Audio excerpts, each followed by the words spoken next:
Music and Booze with Mo is co-produced and distributed by Nitty Grits, the media division of the National Food and Beverage Foundation, changing the world one taste at a time.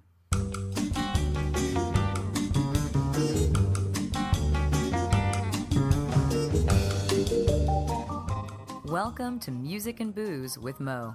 I'm Mo Herms, and I've worked in the music industry most of my life, so have met some pretty amazing musicians over the years. I also love a good cocktail, and I've encountered some really interesting bartenders as well. It seems that there's a lot of crossover, so when I can, I like to talk to musicians and bartenders about music and booze. Join us at the bar, won't you?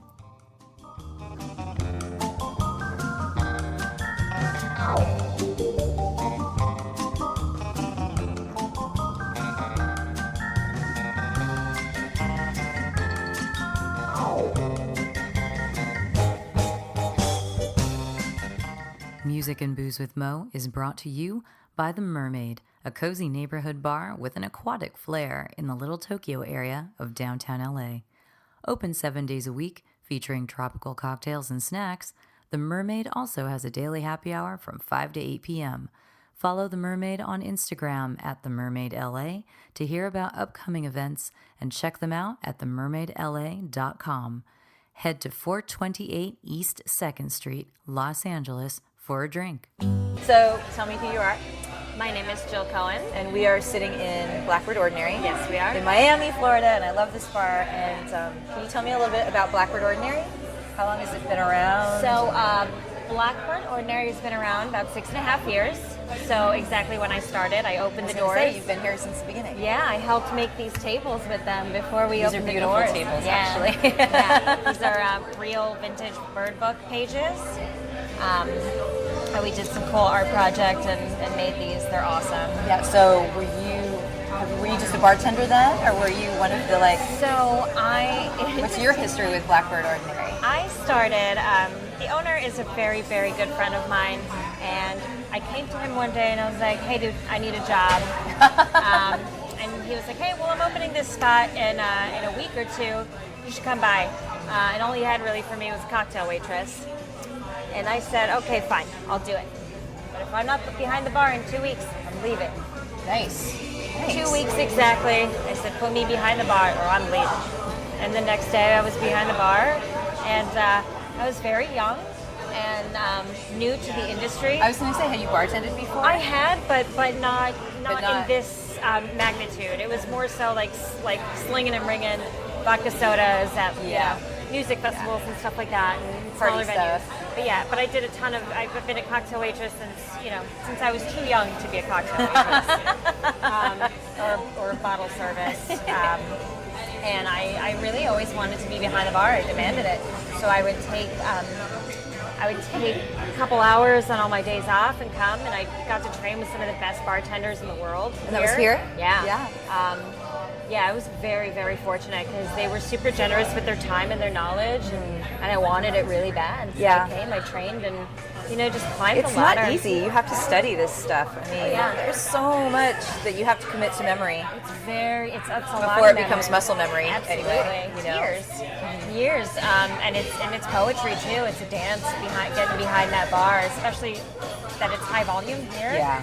We're moving really, really fast. And we're pumping out really exquisite attention to detail kind of cocktails at a super fast pace.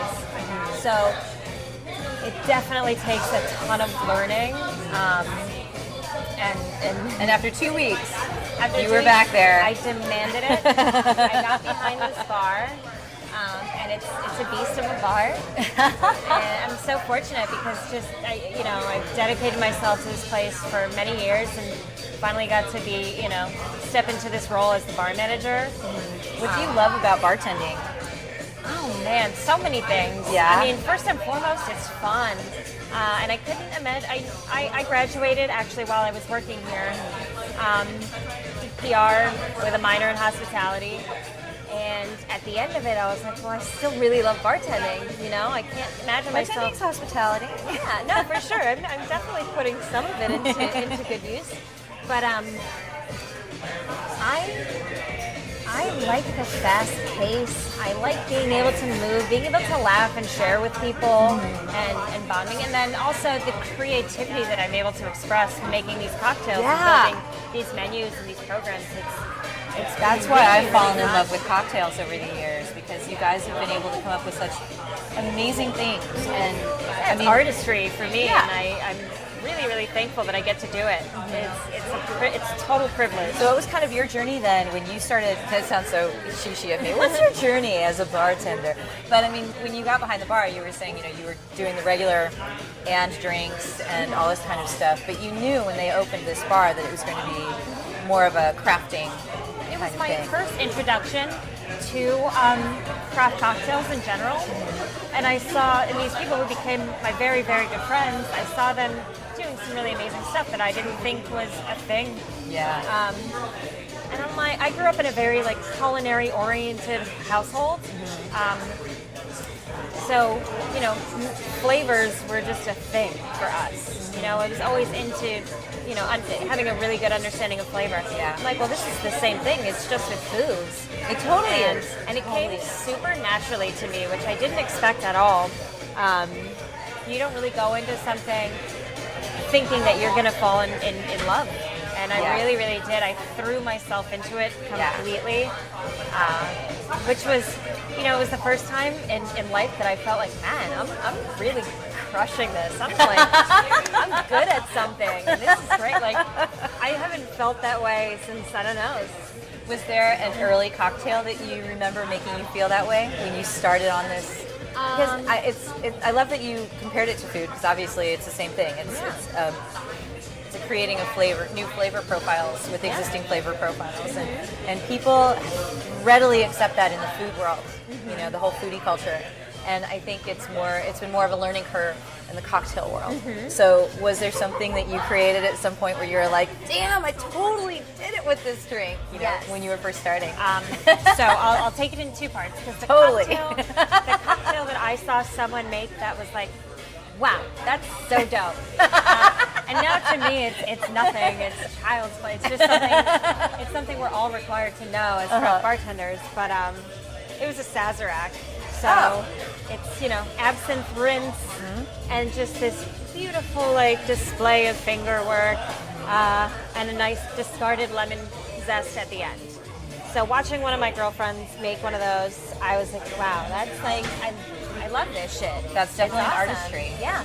And so, still being the new kid on the block, we have these in-house cocktail competitions every time we're about to switch menus. So all the bartenders, we have a competition amongst ourselves, and whoever wins that competition gets a cocktail on the next menu. Cool. So back in that day, when I was a newbie, I made this cocktail, and I won. And I was like, I've never fucking won anything, dude. Never won anything. So to me, cool. I was on top of the world, and it was called the Royal Swan, because I think you see a theme here. There are a lot of bird things everything going on. Everything is birds. We love our birds. The current menu is called Just Got Laid. Yeah, that was which is so genius. Yeah, I think you'll notice all of the puns in there that I've been, and that's just a sneak peek of the kind of full product, the final product. It's going to be really cool, and again, it's all birds and bird puns, and I literally go to sleep at night thinking of bird stuff. Yeah, everything bird related. Nesting bitch face is going to be one of oh my god, next two chicks at the same time. They don't stop. So what was the Royal Swan? The Royal Swan was a gin cocktail served up in a coupe, and it is Plymouth gin Plymouth gin, honey basil syrup, grapefruit juice, a little bit of lemon, and and it's served up in a creme de violette rinsed coupe. Yum! With a tiny lip of sugar on the rim. That sounds beautiful. And garnished with an edible orchid. Oh my God! Yeah. So when you say you love flowers, yeah. Well, I would say it's you as you were describing it. It sounds so floral. It's like it sounds you personified in a cocktail. Me right now, this second with the purple dress exactly. and all this stuff. Yeah, it's crazy. It sounds Well, I have to try that now. Yeah. If you can still make it, I I'll can make try you a variation of it because Okay. I don't have the infused honey, but I can. Of course. I can give you a little riff on it, and it's Well, yeah. speaking of the infused stuff, we're sitting at a table that has a flower pot on the end of it. Yeah. With some stuff growing in it. Do you guys grow your own herbs and stuff? Yeah, here? we do. So we have pots of mint leaves at every table. Should you choose to dump it in your drink, or it's also just part of our aesthetic. Okay. Yeah, I was noticing. I'm like, they do look a little. Some look a little kicked over, some don't. And I was just kind of like, you're actually growing things here. Yeah. So inside the bar. We do an edible herb wall on the patio. It's not up right now, but we're working on putting it back up. We used to have it, and I'll pull up a picture of it for you. But it's awesome. It's this huge. Is it something you can do year round? Yeah. Because we're Miami, so Yes, the of weather course. should agree with you mostly. It sure does. Yeah. Oh my God, that's insane. Yeah. So you guys grow herbs on the property Yeah. as well that you can use in the drinks too. Yeah, we put That's a huge wonderful. emphasis on freshness. All our ingredients, all our juices, our produce, everything is fresh. Awesome. And So that, you really had the best to play with Oh, when yeah. you were creating these Yeah, things. And I guess you all do currently. it's a playground. It's really like the best space That's so fun. to be able to create. That's awesome. Yeah. So let's talk about music then, because music there's creation there too, and this is, I'm under the impression on the weekends this bar is kind of going off. Yeah. There's like a DJ booth in the corner, this whole backyard area, there's this kind of stuff. We're here on a weeknight, so it's mellow, which is, I'm getting older, I'm preferring that these days. Yeah, me too. But it gets bananas in here, and we love it. Tuesday nights, actually. This is the calm before the storm. Oh yeah. So Tuesday nights we have ladies' night, and it gets it's a Lots party. of squealing. It's Lots a of party, squealing. man. Yeah. So obviously this is a place that loves music Yeah. also. Yes, Do you guys have absolutely. live music here or just DJ? Sure. Yeah, we have a big All of the stage above. outside. We do live shows. It's an awesome venue for it. We have a ton of space. I don't know if you've gone out. I did peek outside. Okay, yeah, totally. It's We'll a really take, cool space. We'll take a walk out there after. Yeah. And then, but you yourself, you are also a music fan. You have to be because you're a creative person. That's the thing in this world. Who doesn't love music? Who doesn't love music, but you're a creative person. So Yeah. it's kind of like the creative people have. We were talking before we turned on the record button about your eclectic bullshit mix or whatever. Yeah. No, mix of bullshit. That's what it was. And so let's roll back into that. Let's talk about you and music. Okay, And so cool. like, what kind of music nerd you are? Like what did you obsess on first when you were a kid? What music did you get totally stuck on? The angsty chick music, of course. I grew up in the 90s, so the angsty chick stuff started coming out, and that was we were all about it. The Fiona Apple, the Alanis Morissette. The Alanis Morissette. I had this breakup with this guy when that Alanis Morissette record came up. Like we had just split up, and he had cheated on me, and we'd been living together. Oh my God! And that song came out, and we were still kind of in touch with each other. But I remember him sending me an email that was like, every time I hear that song, I know it's exactly what you're thinking about me. I'm like, damn straight.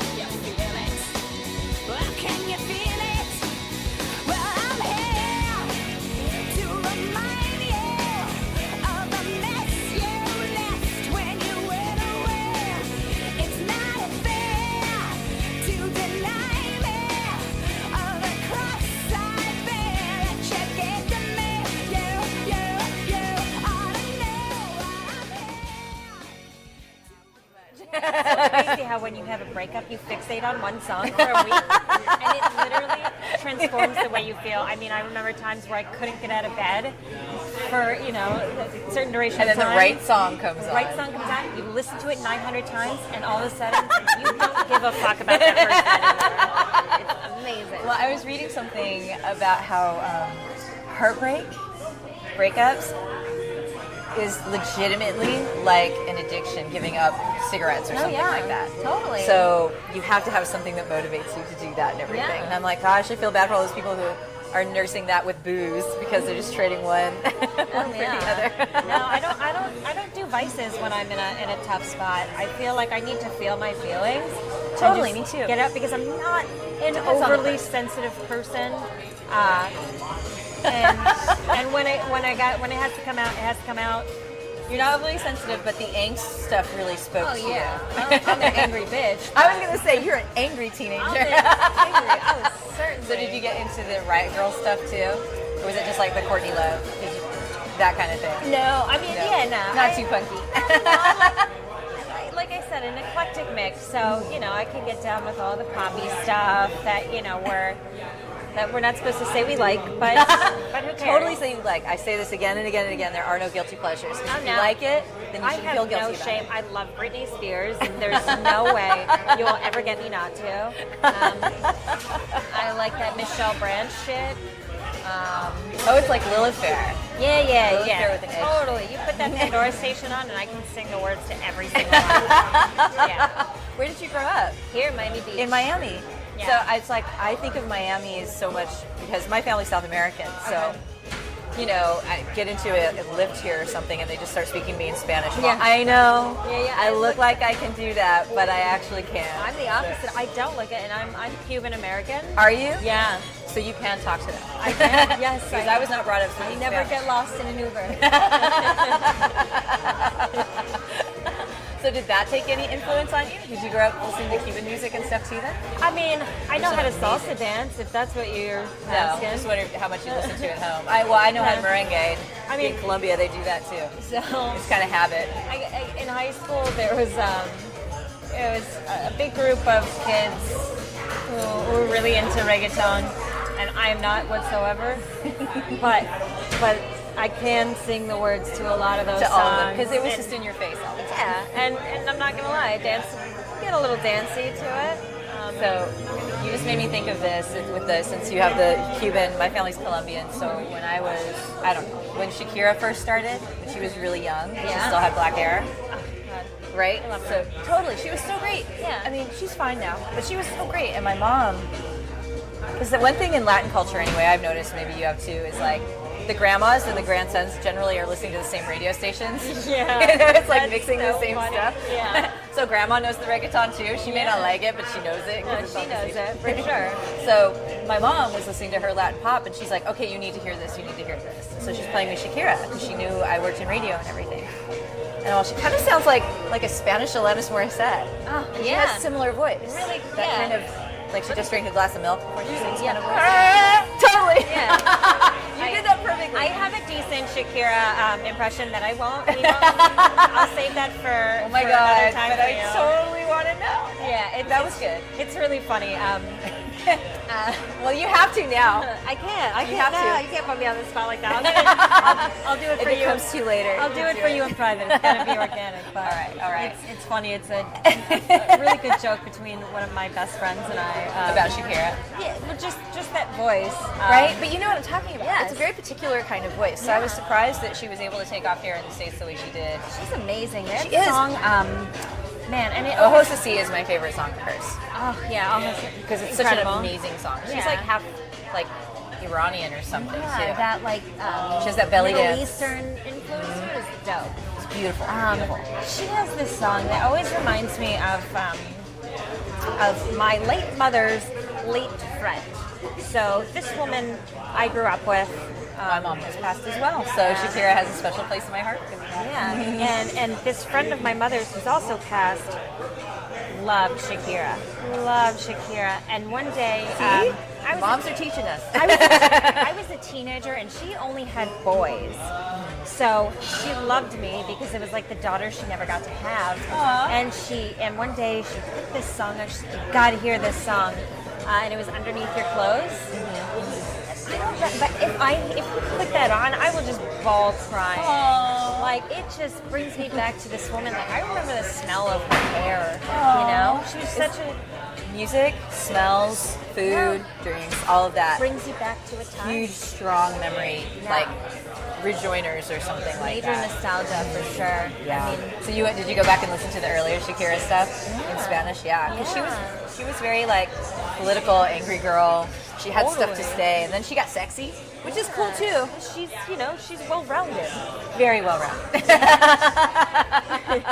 in more ways than one. Yes. Sure. Well, Latin, hi. Yeah. We can't hide from it. How did you feel when she went blonde? I love it. She's gorgeous. She's been able to hold on to that blonde for such a long time Yeah. too. I went blonde for a while. It was a pain in the ass to do. It was. I did it too, and I loved it, and I still do. Like, I would go back in a heartbeat if I wasn't so busy and I actually had time to get my hair done that To often. maintain it, yeah, right. But I loved being blonde, and then not necessarily that whole blondes have more fun thing, because like I have fucking fun. Well, my sister is All the blonde time. because in Latin families, just anything Yes, goes. yeah. So I wondered, will I look like my sister if I'm blonde? No, I just look like Gwen Stefani because I saw dark eyebrows and I'm blonde like I'm this. sure it was awesome. It was fun. It's always fun to get a But I little... did actually. I noticed that people did treat me differently when I was blonde. Really? What about you? I don't know. Not so much. I really don't know.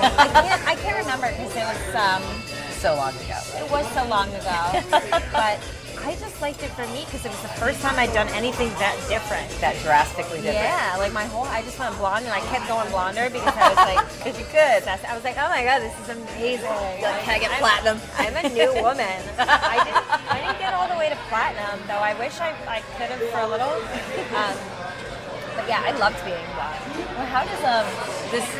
When we were having that conversation, this somehow reminded me of when I was here last year. I mentioned to you that there was a Bowie cocktail on the menu at that time, and I remember feeling like this was a very rock and roll bar when I came in here. And so, have you guys had like kind of musical menus ever? It's Birds. I know this is very Birds. It's not only bird oriented. No, it's kind of just like a. We just get to have fun and play around with whatever we want. So when naming cocktails, I guess we try to be as cohesive as possible. But really, at the end of the day, we make the cocktail first, and the cocktail has to be awesome. Yeah. We do a ton of trial and errors, and then when we're like, well, what are we going to name this? We're like, just get stoned and think of some cool stuff. There is nothing glamorous about this process. It's a bunch of idiots sitting around, Very rock and roll, thinking of some fun stuff, and our owner loves Bowie. I can't remember if it was before or after he passed when we named it the Bowie. I was here a year ago and he had passed. But that drink has probably been on your menu, off and on your menu for a while. For a while, yeah. So it's if I can remember correctly, it is a riff on a pisco sour. It is a raspberry lemongrass pisco sour. Oh wow. Yeah, it's dope. It's really, really good. Nice. So it has lots of colors in it. Yeah. By virtue of that, everything. So how in this space, what is music to you guys in this bar? You know, obviously you have live music here, but the program here. It's okay. Because I honestly walked in and just felt like this bar rocks, but I felt like this strong music vibe when I came in here. And I came here at like 3 p.m. on a Wednesday or something. Mm-hmm. So how was I picking that up? So we are, and I wish I had one of our old shirts on it because the origin of the name Blackbird Ordinary, it represents everything we're about, music and cocktails. So the word ordinary is an old term used for drinking taverns, however many years ago. That's true. So they called them ordinaries. Yeah. And Blackbird is a songbird. Mm-hmm. So I think of the Beatles song. Right, and we used to play that all the time. And you're like, you still love it? Or do you never need to hear it again? I love it. It's a tough call. It has a special place in my heart, you know?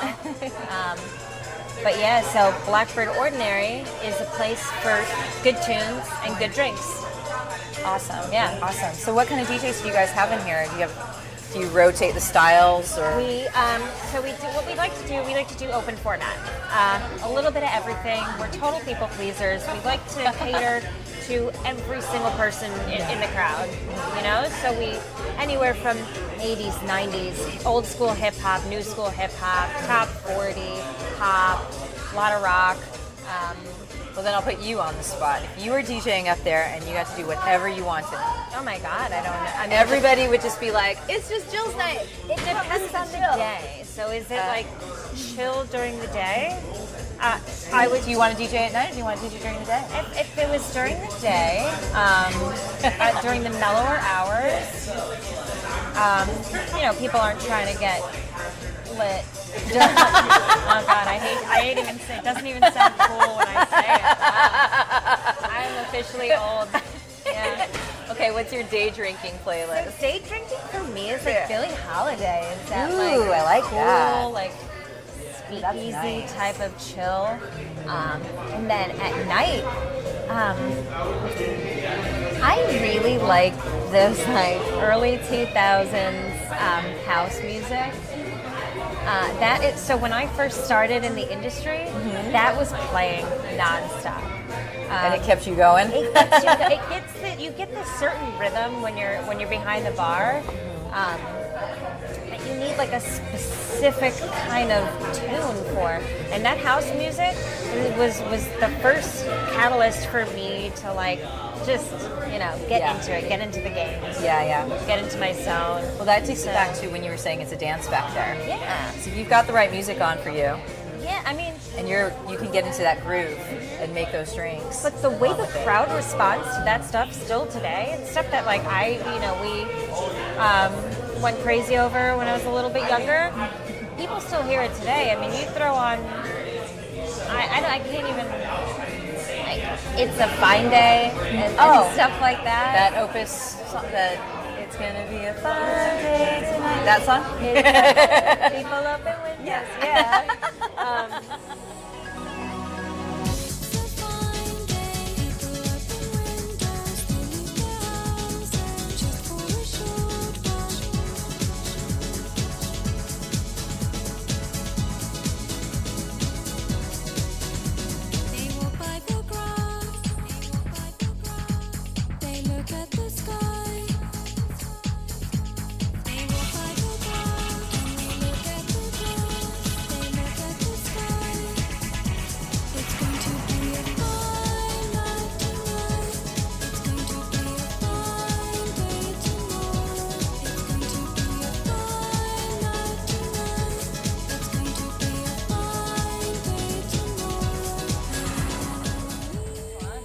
Put that stuff on, you feel like if you DJ'd that stuff that it would be good feeling. Yeah, people go nuts, totally happy. man. They like that high energy kind of like, that's stuff that makes you want to get up and dance. Like, I get it, the new stuff is, what they're listening to and it makes them happy, but when you get a jolt of something, like a little blast from the past, and it's so, like, it's intense, that's what gets people. There we go, we're back to the memory thing. Yeah. The memories with the drinking and with the music and with the Everything food and all that. is cyclical. Everything comes back in waves. All the stuff that we wear now is some derivative of something our mothers wore. It's true. Everything I wear, I literally find pictures of my mom wearing almost the exact same thing. Shit, those high-waisted jeans. Yeah, right? Yeah. My mom always wore flowers in her hair, and I didn't do it because of her. They just work, Yes, I do this. I rock this bandana probably for the I would last. say you've got this bandana, and I love it. So I want you love to it. check this thing out. I just washed it for the first time in God knows how long. The bandana? This is Old Faithful. I've been wearing this for maybe 10 to 15 years. Feel That how very like, same bandana? yeah, this very one. So it has seen soft. several countries. Really? Yeah. Oh, it's so soft. Way too many shifts here. And this is my, I don't know, it's my signature thing. I love it so much. I wear it almost every day. Yeah. So And you could have sent me a note saying, I'm the one in the bandana. Yeah. 'Cause that's how I roll. absolutely. And it's cool here because it's I found it as a tool to just get people to remember me. I mean, obviously, I want them to remember me anyway. by my craft. But I mean, we see thousands of people a night, and it's nice. It's nice for the second someone sees me, I remember you. It happens all the time. So this bar, think I must have read about this bar before I came to Miami to have come here. So you guys must be doing a good job as you're getting your name out there. We're doing something right. Yeah. So I mean, do you have people? Am I not the only one that comes in from other parts of the country or the world to come check you guys out? So how do people find out about you? I don't even remember how I found out about you. So we're on a lot of. Do you guys make those best of lists? Yeah. Are you like that? Yeah, we do. You're fancy like that. We get a lot of those lists. But you know, your best ofs for cocktails and best ofs for a good time. Those are great, but we do get a lot of word of mouth. Yeah. You know, our reviews are excellent on all those forums. I think I got a couple in here, I think from Sweden, and they told me that they found an article on the magazine inside of the little pocket on the plane. Wow. Yeah. And they had to come in. The first thing they did when they came here was come and have a cocktail with me, and I was like, that's so dope. That's stuff I like. Yeah, I was going to say, that must make you really, really happy. Oh my God, psyched. Yeah. So what do you think is your favorite thing about this job? I mean, your craft career has been pretty much all here at Blackbird Ordinary, right? Craft, Which is like the craft stuff. Yeah. So, I mean, there must be so much to love, but what is one of the favorite things that happened with you here?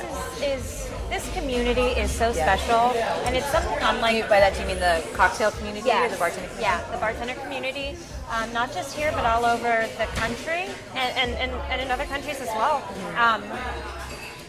We're so connected, and what's so great is everyone's so generous and helpful and giving. It's, I mean, you know, some Joe Schmo bartender from Chicago puts a little blast on her Facebook. Hey, looking.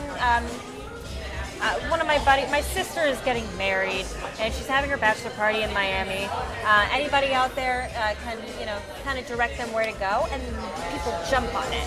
You know, oh, come see me here, come see me there. Like, everyone is so giving and caring and looking out for each other. Like, it's you hospitality people, but I'm actually a Cancer, and if you know astrology at all, that means that I'm like one of those mom types, so I totally understand that.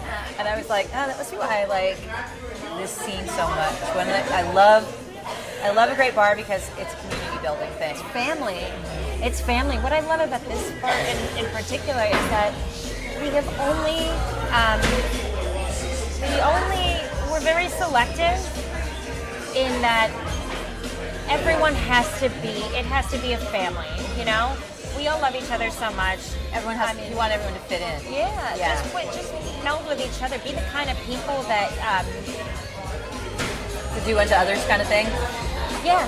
Pretty much. Yeah, that's how I look at it is, you know, the way you want to be treated, that's how you treat others. And everyone here is so amazing. We hang out with each other more than our own families, you know? That says something if you work together as well. Totally. Yeah. You know, you could be sick of each other, and sometimes that environment. It's unbelievable that we have it, but I mean, I get withdrawals from these people if I don't see them for too long. Amazing. You know what? That must be what I felt when I walked in here. Yeah. I just, could just sense that this was just a great bar. We always want to put forth that warmth, that inviting energy. Well then, okay, I'm going to take this back to the music thing really quick. Sure. So you are creating cocktail. You're going to make a cocktail for your bar family. Yeah. You guys are just getting together, you're hanging out, you're shooting the shit at home. This is really easy. There you go. I was going to say, is it just a shot and a beer? What do you make? Shot and a beer. It's always a shot and a beer. It's a shot of tequila and a highlight, or a tecate. And I did see on the menu that there's like it's the Ocho Reposado. Yeah. Is that with the tecate? Yeah. And I was all, that's my jam. Yeah, I was like, that makes me really happy. That's what we drink. So what about for you at home? If you're chilling, if you're sitting at home listening to your Billie Holiday, are you going to have a drink, or do you just drink when you're out with your friends? I'm not much of a drinker at home. See, I'm not either. I really actually, a lot of bartenders that I talk to are not either. Well, we're surrounded by it all day. Yeah. Once we're home, I feel like that's kind of our respite. Not to say that I don't enjoy cocktails. So when I'm at home, I have a few go-tos. I like a nice glass of vermouth on ice with a lemon peel, or a glass of sherry, which ends up probably being so Latin of you. It's so Latin, but it's also so bartender of you. It's actually the sherry thing I guess it is, but it's such a big thing, like in Spain and all of this right now. Yeah. It's like just the vermouth and the sherry and everything. So It's delicious. it is delicious. It is delicious. So and good. what would be your soundtrack? If you're sipping on some vermouth. Oh man. It's a tough call. Again, it all depends on the day, doesn't it? Yeah. Totally. I mean, at home. So my boyfriend is really way more into music than I am. I mean, the library inside of his head is something I've never seen with anybody else. So I need to talk to your boyfriend. You really should. My brain just hurts sometimes. Yeah, he's incredible. So we do a lot of show tunes, to be honest. Shut up! We love show tunes. Oh my god, that's Yeah. so exciting. Yeah, so actually, we've been pretty stuck I love that you on- cop to that. Not everybody can say that Oh, with yeah. pride, but like I said, no guilty pleasures. No, I don't care, man. I've Do you have? Oh, No, you started scratching. I'm like, do you have a show tune tattoo on your arm? No. God, no. Oh my god, you got to throw some show tunes out at me because I don't know all of them, but I love them. We've been over the past year, I think, really into this one Broadway play, and it's not new, but I think last year it won the best musical on like the Broadway. Tony thing? Yeah, and the Tony Awards. It's Dear Evan Hansen. Oh yeah, So those guys wrote. they wrote La La Land. La La as Land. well. Yeah. So we do. My we do a best lot of friend La is the La music supervisor for La La Land. No way. Yes, That's I was awesome. so proud of him. Oh my Yeah. God. So yeah, so I've met those dudes, like Benji, whatever. I'm so I know. jealous. We can so dork out more about this later. Okay.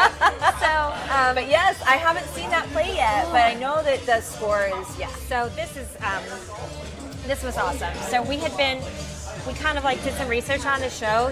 We found out, we saw something on the internet, and we're like, oh my god, that looks awesome. We should totally, check it out. So what we do is we listened to the entire soundtrack over and over and over again, remembered all the lines to every single song, just became totally obsessed with it, and we can belt this shit out. I love it. And so Ben Platt is the main the star of the show, and he announced last year that his last show was going to be this last week in November. He was no longer going. Gonna be He was playing that retiring from that role. And I'd always been saying, I was like, if we don't go to see this fucking show with Ben Platt, like, that's it. I can't not see it. you gotta make some stuff happen. He's leaving. What do we do? And Gotta get to New York. man, I mean, you're gonna fall in love with this man once I tell you the story. But I get home one night and he's like, so here's our tickets to Dear Evan Hansen on the day before his last show, and here's 2 tickets to New York. We spent a fuck ton of money on this, but it was one of those like surprise moments where I was like, oh my god, you didn't really do this. Like, I couldn't believe you fucking did it. Oh my god. that's yeah, and we incredible. went to New York for like 2 days. Oh, awesome. We went to see the show. Hillary Clinton was in the crowd, which was dope. Jesus. Okay. Yeah. And we saw it, and I cried. Like I was gonna say, did you cry? Of Did you course. cry? Of course. There was there was like a teenage boy next to me who was a total theater nerd, and I was like, we were talking the whole like 30 minutes before the show started. He's like, this is my 3rd time seeing the show. Have you seen it yet? And I was like, no, I'm so excited. And you just made it. We start with stars in our eyes. We start believing that we belong. But every sun doesn't rise. And no one tells you where you went wrong. Step out of the sun if you keep getting burned. Step out of the sun because you've learned on the outside, always looking in. Will I ever be more than I've always been? Cause I'm tapping on the glass, waving through a window. I try to speak but nobody can hear, so I wait around for an answer to appear while I'm watching people pass, waving through a window. Really incredible. Broadway rules. We are not nerds. Yeah. So on that note, we can wrap this thing up and we can get back to work. Thank you so much for talking to me, Jill. I Yeah, really thank appreciate you. it. You've been an absolute pleasure. Is there anything you want to let people know about Blackbird Ordinary? Should they follow Instagram, Facebook, Yeah, Twitter? any of that we're stuff? on Instagram at Blackbird Ordinary. Our Facebook, I believe, is the same. It's the Blackbird same, Blackbird Ordinary. We are open 365 days a year till 5 a.m. every single day. Yeah, till the wee morning hours. We wouldn't even. close if it were the apocalypse coming. Like, we're here for you. It's true, because you guys have almost apocalyptic things happen here in Miami, like hurricanes every other week do not or close. something. We're here And for what about everybody. you? Do you have any? Do you want people to follow your Instagram or anything? Sure. or- I'm. So I have to spell it out. Spell it out. And I think you'll We get, all have weird handles. I think you'll get the joke here. It's at Judge Judy, but Judy is spelled Jewdy. Yes, I am a Jew. Cuban Jews. All Cuban right. Jew. I mean, it's Miami, you know. Yeah, it's true. It's true. It's Judge our- Judy. That's Judge great. Judy. I like Yeah. it. So you can follow me there. Cool. And yeah, see what I'm up to. I'm, you know, I Do you post pictures of drinks, or if you just post pictures of whatever everything. Miami life? Drinks. Yeah, a lot of drink Drinks. stuff, food. Yeah. You know, me. The regular stuff. The regular Because I'm Instagram vain stuff. as fuck. No, I'm kidding. No. Awesome. All right. Well, thank you so much. Thank This was a great you. time. I appreciate it. Jill Cohen, the wonderful Jill Cohen. You can tell that we were madly in love with each other by the end of this, can't you? She was so great. And if you want to visit Blackbird Ordinary, go on down to Miami and find it. It's a wonderful spot. You can follow them on Instagram and find them in all the usual places. As for Jill, she's no longer with Blackbird Ordinary, but she has moved on to become a beverage operations manager with Team Enterprises, which basically produces, plans, executes, and runs bars at large-scale events for Bacardi and its portfolio. So just this weekend, I'm missing her at the Life is Beautiful Festival in Las Vegas. So if you see a great big event and there's Bacardi there, look for Jill Cohen. Follow her on Instagram. It's Judge Judy, Jewdy, and then you can get a clue as to where she may be. Thanks so much, Jill, for doing this. It was so great to meet you, and I hope that the rest of you enjoyed this. And make sure to go to my Facebook page to find the Spotify link, because she picked some really good tracks for that.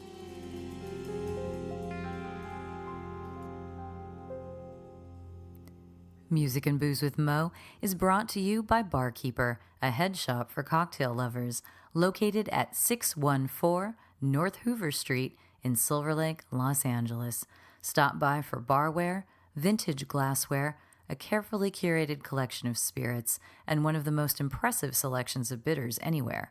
Follow them on Instagram and Facebook for information regarding spirits tastings. That's barkeepersilverlake.com, and also in the Virgil Village neighborhood of Silver Lake, Los Angeles. Thanks for tuning in to our barroom chats on Music and Booze with Mo. For more info about today's guests and our Spotify playlist, check out my Facebook page, Mo Herms.